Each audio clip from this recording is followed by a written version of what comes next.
at some point in time throughout a project, we're all going to use one of these, depending on the situation. So these are variable voltage regulators. So whatever voltage you input into them, they can then output a different voltage. So these two are voltage buck converters, which will allow the voltage to be turned down, and this is a boost, which vice versa does the opposite.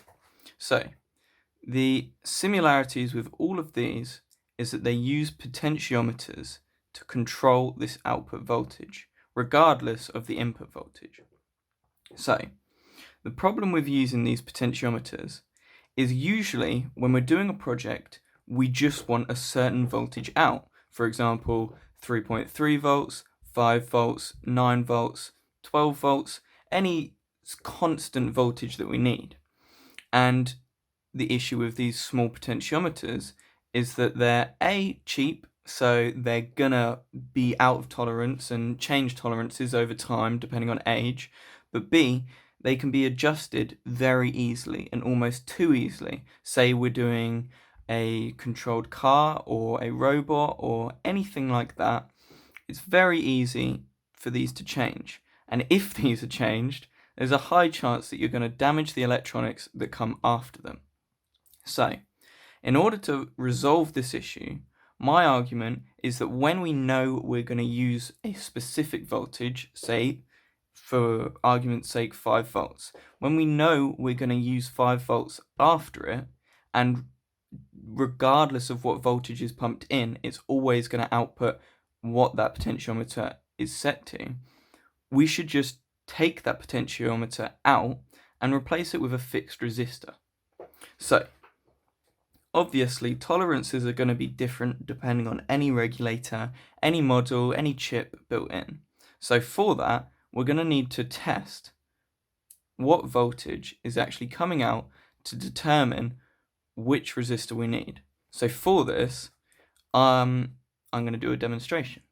So for this demonstration, we're going to be using one of the Mini 360 chips. This is just because it's what I was using in the project that I was doing.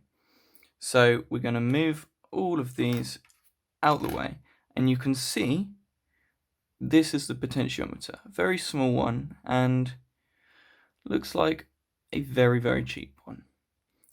So for that, we've just ripped it off. Now, depending on whether it's SMD or through, you can either rip it off for SMD because we're just going to have solder patches, or you can desolder it, which takes argumently more time.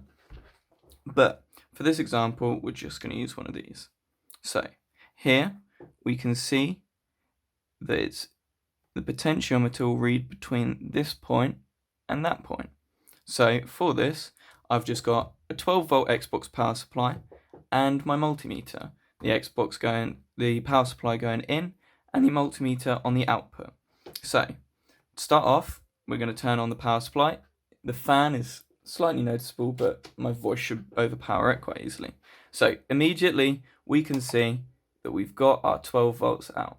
So pretty accurate, small part out, but any electronics will take that as a good tolerance.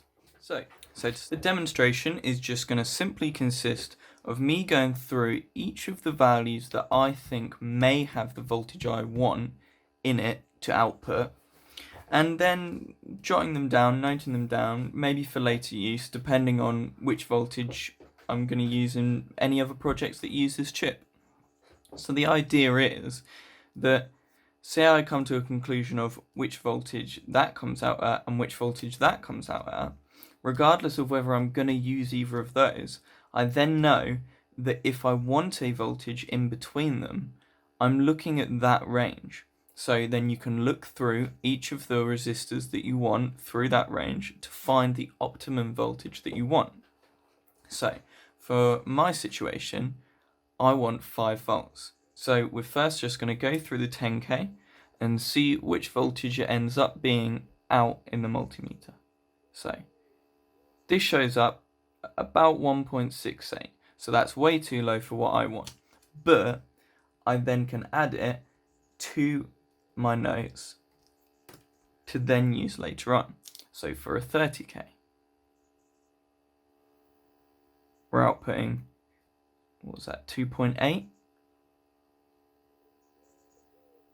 2.7, 2.67, we'll say 2.7.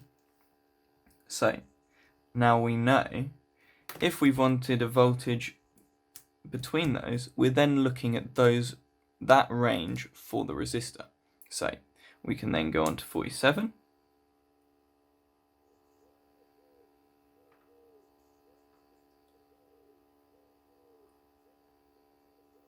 Which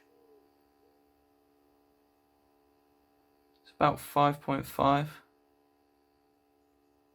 We'll wait until it sells. 5.3, 5.2. Say 5.2. So that is so far the closest to the value I want. Therefore, for 5 volts, I'm going to be looking in between those values. So this is more a proof of concept than a way to find 5 volts, because obviously the tolerances are going to be different depending on what chip you have and the situation, environment, and obviously the load. So we have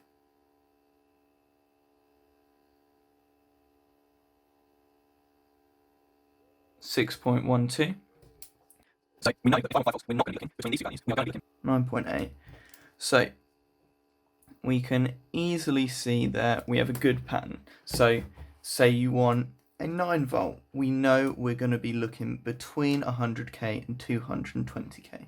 Say you want a 5 volt, for my situation, that's right, we know we're going to need between a 30k and a 47k. So just carrying on from the demonstration, so this is the chip I'm going to be using in my project.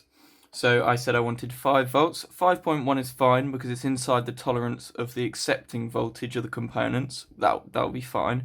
So I've just got a 30k ohm resistor connected to a 6.8k ohm resistor. So they're just in series to make up to 36.8, which is fine. I could have in theory used one resistor, but for that I'd have had to have bought a specific resistor rather than just using the 2 I had. So that just goes over the gaps in the potentiometer, and that will all work perfectly well and basically be that voltage consistently. Thank you for watching. I hope you enjoyed the video. Until next time.